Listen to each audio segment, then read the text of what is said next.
Welcome back to the channel. Today we're back on the Volkswagen. I know it's been a bit, but we need to notch the front frame rails to fit the axles up because they are currently rubbing on it, which if you saw the last video, we put new coils in and it kind of lowered the car a little bit more. So now we got to deal with that. But with that, I got a rear lip for the car. So let's flip you around. So I've already got the factory one off, just I wanted to see the fit, but we got ourselves a fiberglass replica GLI rear lip, which it's for the sedan, so we know it's kind of short. Let's pull this one out.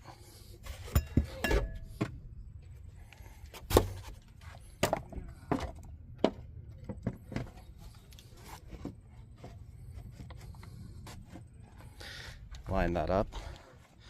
As you can see, we're a little short on the ends, which we're gonna cut this somewhere right here, extend it out with the fiberglass so it matches here. But what we're also gonna do, it's probably not gonna be this video as I gotta deal with that, but we're going to save the top edge of the plastic lip and use it with this lip so that we can mount it up to the car nice and OEM like without any real problems, as this was a sedan, so it doesn't quite fit that the pattern down there anyway. But this is going to be one of our next projects as well, because I kind of really want a rear lip on here. It's kind of necessary. It's also nice that it's a twin tip opening to go with, so we're going to go with this muffler that I made for the Jetta. So this is, I believe, a Borla flow through or straight through, whatever they want to call it. Just some 3-inch tips, 2.5-inch stainless Y pipe there. So this should look, and hopefully,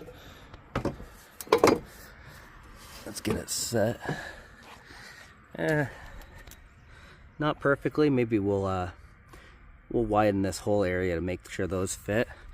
Kind of want to be able to set it out just a little bit like that once it's done.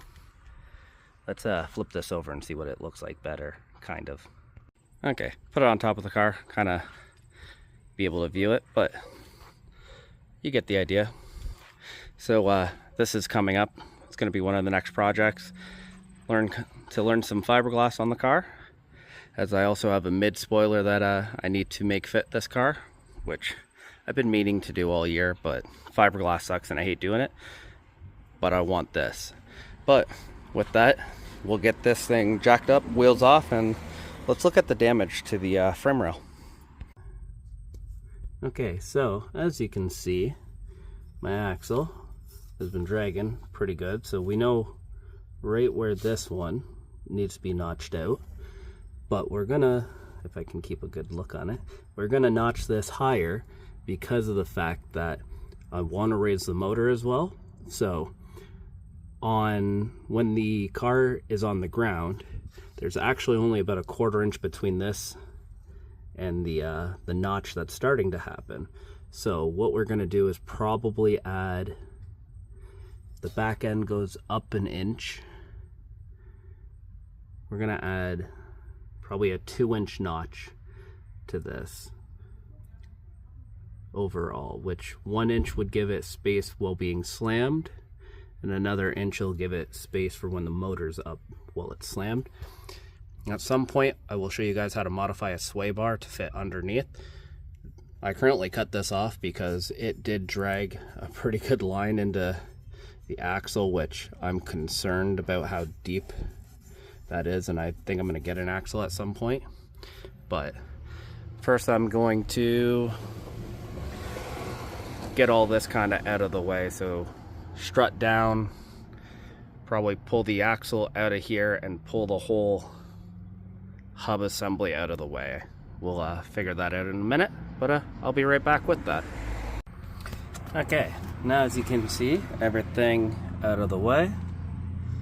This is where we're gonna notch it. So like I said, we're gonna do about 2 inches worth of notch, which is somewhere about here is where the top of the notch is going to be. So I'm going to clean this off, and I'm going to show you how to make your own homemade notch. I couldn't find any pipe in time for this, but this isn't that bad to deal with. We're gonna stay obviously in front of our turbo pipe here. We're gonna come up the side of where the subframe mounts. It's gonna be right here. Hopefully, I believe it's enough to do a 3-inch piece in there.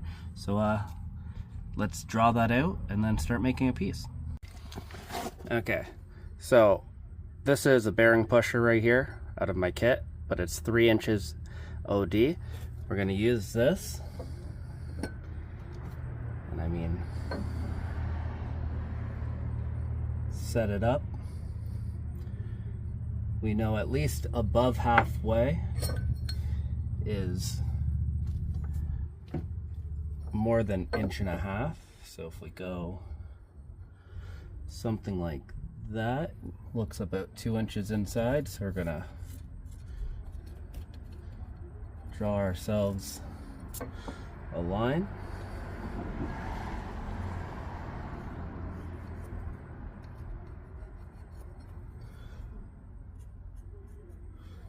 Take our ruler to check, and yeah, we added about 2 inches there, which overall I think should work out well, as this is where it's been living kind of while I'm driving. So bringing it up that extra inch on the back side will kind of level it downward at it, so having an inch of play up and down should really help. I clearly need an axle. This thing is not happy at all, but we'll get to cutting. I think I'm going to take this lower boost pipe out and put a rag in this one just to give myself some space. It's not super thick here, which is nice. Let's see how this goes to getting in there and being able to weld both sides.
Okay, so with all of that, we have our hole started. Obviously, backside isn't nearly as round as the front side, and we still have to kind of trim it out a little bit, but we have now allowed our axle to rise way up past here, giving us a whole bunch of extra room.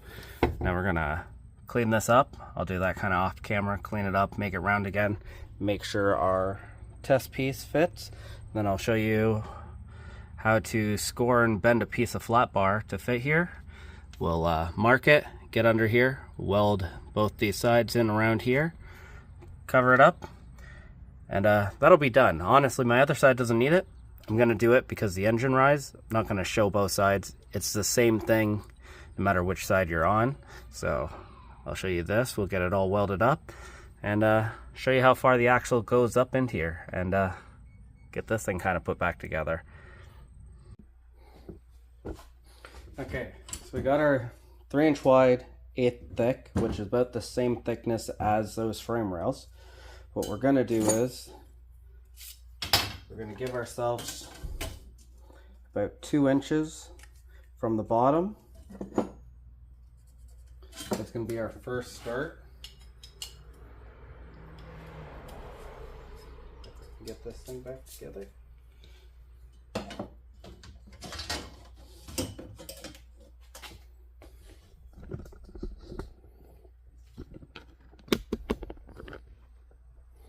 Be where our starting line is. Then we're going to draw roughly a 1/2 inch.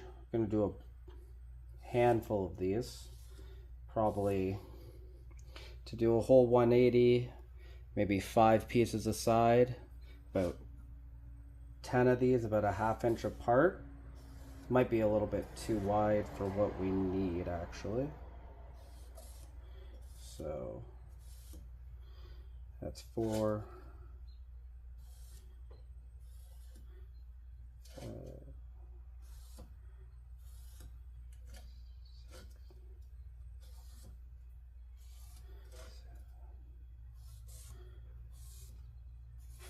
Let's go 8, actually. With that being the middle, that might work out for what we're doing. And then again, at about roughly the 2 inch spot, arbitrary number, I'm hoping it's going to work out. The fact that we have a 2.5 inch deep hole with this loop down, it should work out. I will put it this way, if you can get yourself tube that is the right diameter to your hole and a hole saw, this would be so much quicker. I'll half an hour to an hour of what I'm doing. So take it from me, I should have bought a hole saw, but just in case you don't have a hole saw, I'm showing you this way.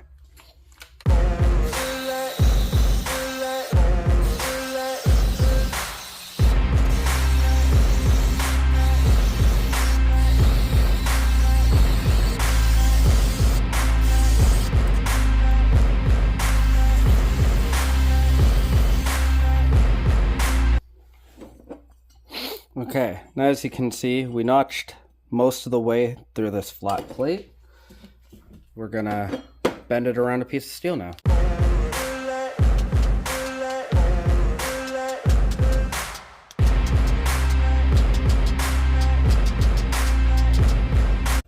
Don't know how well you saw that, but so far got this nice U shape going. Switch down to a slightly smaller one, and we'll keep going.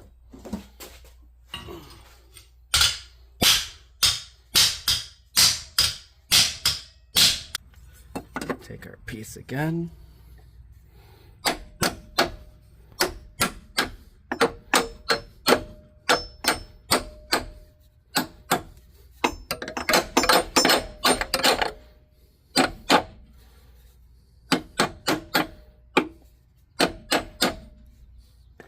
And that's the beginning. So what we're going to do is we're going to trace the line around.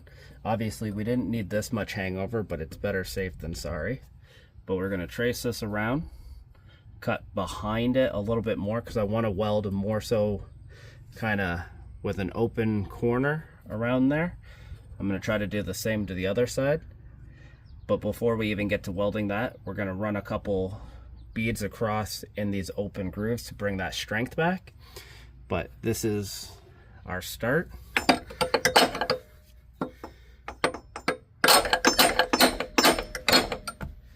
And as you can see, lots of axle room.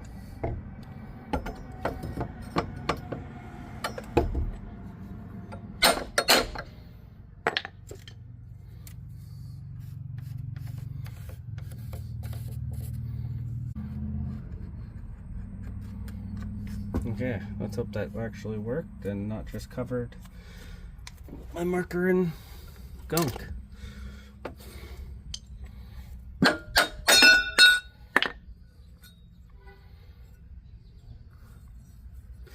So, if I have a good view, there's our line, obviously cut along here.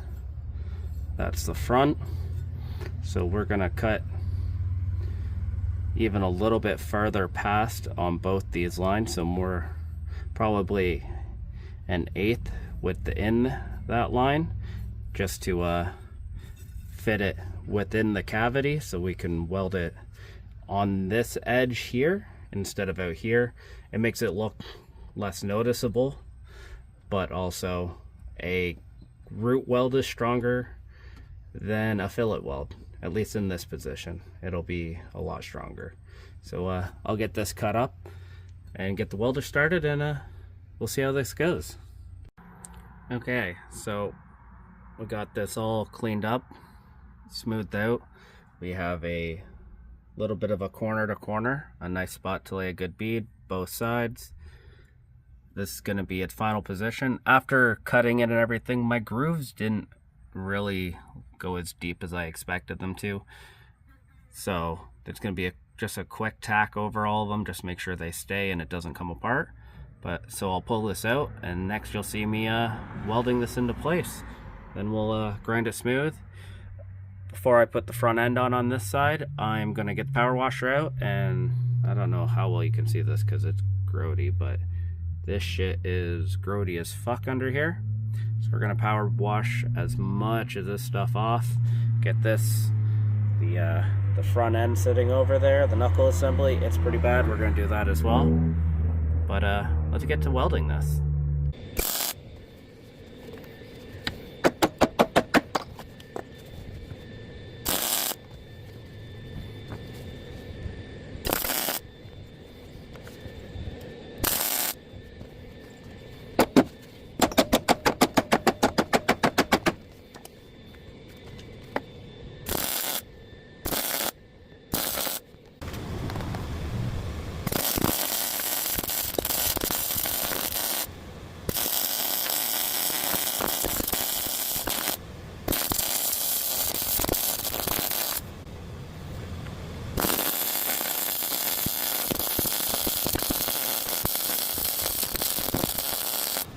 Okay, overall pretty good.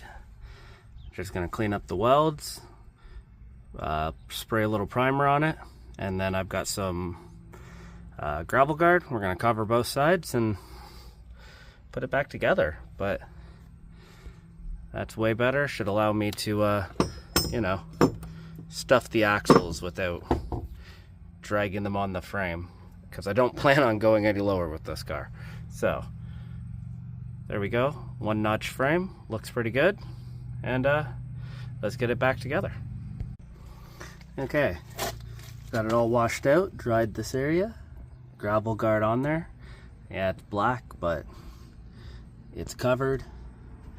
Wonder how well you could see back in there, but I completely power washed out everything underneath here. It is a lot cleaner, which is absolutely nice because it was grody as ever. So now it's time to put it back together. Okay, with the front suspension on, everything's bolted up. You can now see the amount of clearance we have. I think this should make a big difference. Hopefully this helped anybody who is experiencing the same issue that I was having with the axle clearly rubbing the frame rail. Like I said, I will go over at some point notching and fixing that sway bar so it actually goes underneath, and you can put them back on. But there's a frame rail notch all done up, cleaned up, ready to go. I'm going to do the other side. No need to obviously film it, it's the exact same as this, but hopefully this helped. Okay, we're back in the garage after all that. The car drives great now. It doesn't rub every time I hit a bump, every time I turn. Next up we'll be doing custom engine spacers. We're doing 1 inch. I haven't seen anybody sell 1 inch. If they do, pretty cool, but I'm doing at a flat bar and some square stock, some easy stuff though you can do here, sub $100 probably with hardware. I'll figure out what the price, cost, and everything of that is.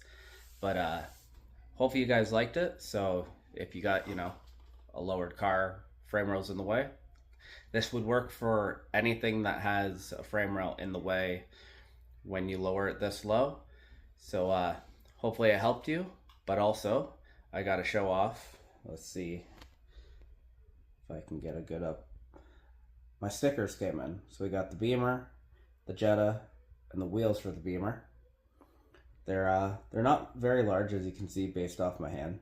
They're a little bit smaller. These are for sale.